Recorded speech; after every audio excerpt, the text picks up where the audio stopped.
and imagined enemies and the actual execution of that. Now Yemen has been designated the next front or theater of war. Where next? Where is the movement that can put the brakes on an administration that is at least as aggressive as George Bush's administration? Taking Yemen, Afghanistan, Pakistan, there is a political movement in the Muslim world. I call it a political movement. It expresses itself through a religious grammar. It's radical, or if you want to use the word extremist, in its tactics. It's real. In my opinion, it's real. I don't know if you question that. It's sort of two sides to the sword here. One can argue it's U.S. dominance in the region that gave birth to it and sustains it. On the other hand, do you not think there's real people out there that would want to create both Sharia law in these places and use terrorism, including blowing up volleyball games in Pakistan, if that's what it takes to get there? What we've seen here is the triumph of right-wing nationalism and a kind of Islamic nationalism over the left in much of the world. It's the blowback that results from the victory of the United States and other imperialists in the victory they had in the 70s and 80s and 90s in suppressing the more left-wing resistance to U.S. imperialism. So, for example, in Palestine, we saw that the Israelis encouraged the rise of Hamas, a right-wing tendency within Palestinian nationalist politics, in order to undermine the Palestine Liberation Organization. Well, they were quite successful in that. And indeed, Hamas did grow and become more influential in Palestinian politics. That was largely the result of Israeli and U.S. efforts over decades to counter leftist nationalism in that part of the Arab world. We saw the same phenomenon in Afghanistan, where the United States and Saudi Arabia and Pakistan combined to encourage the rise of a right-wing nationalism to oppose leftists in Afghanistan and, of course, their Soviet allies. Well, they were quite successful. There is no longer a left-wing nationalism of any consequence in Afghanistan, not much of it in Pakistan.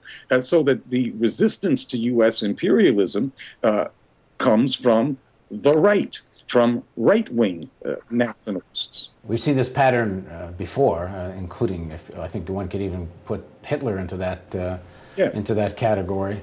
So what do you do in this situation where real monsters get created from rotten imperial foreign policy? Well, we on the left here in the United States and in North America have to keep our heads on straight and understand that the Taliban and other manifestations of right-wing nationalism, right-wing resistance to U.S. imperialism, that they are still resistance to U.S. imperialism.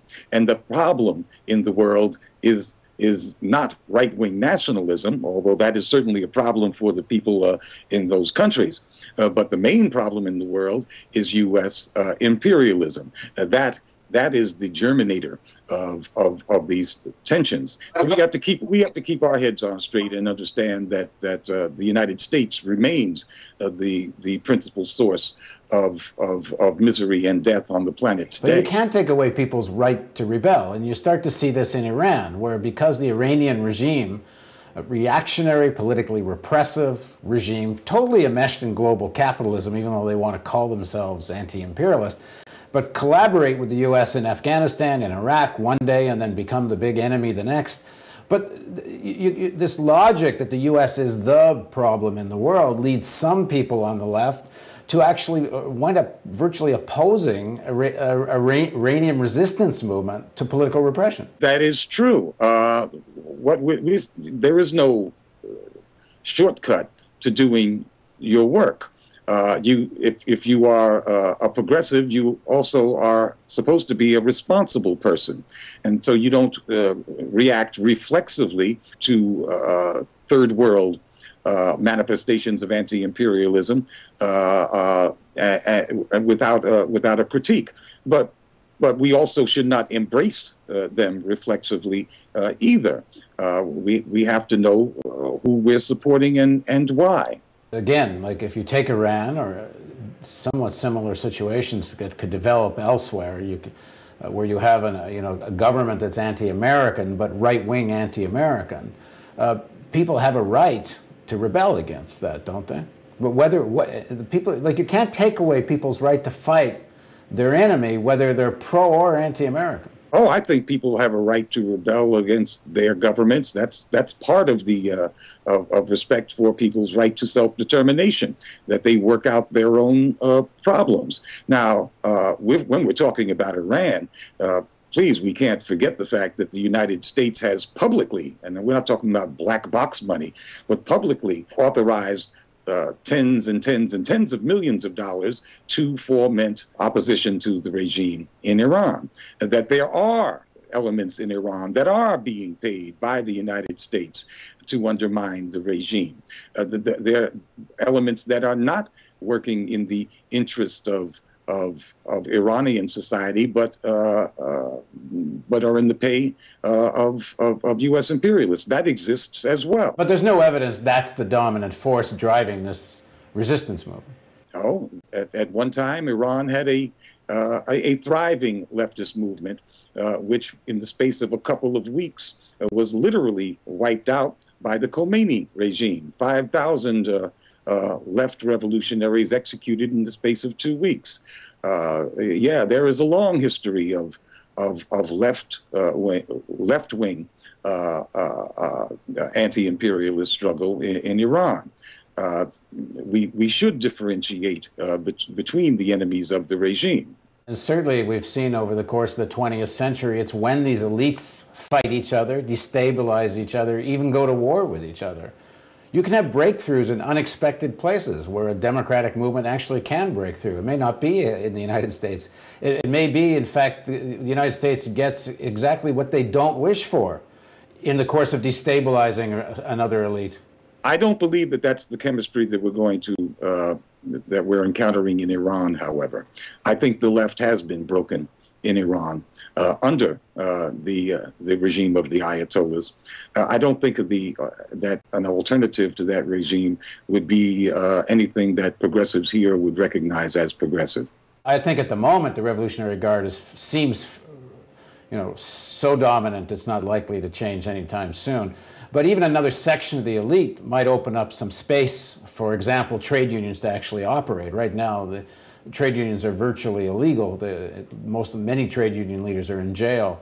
Even some small space might be some advance. It is much more likely that the U.S. would rush into any vacuum that was created with its hundreds of millions of dollars and suborn and co-op those forces. That the left would be too weak to take advantage of that kind of opening. I'm being pessimistic about Iran because of the fact that left structures were effectively crushed in the early years of the new regime. But there's progressive structures that are not the same as the left structures from back then. But at any rate, that's another conversation to get into more depth on Iran. So just finally, tell me what excites you looking into the next decade?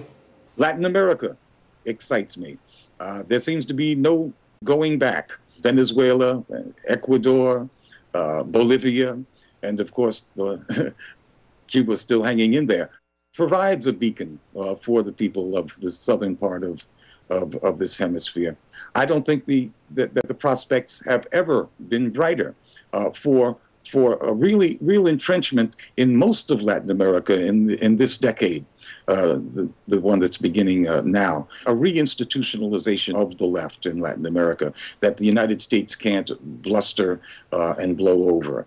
I think that they've crossed the watershed mark of vulnerability, and progressive left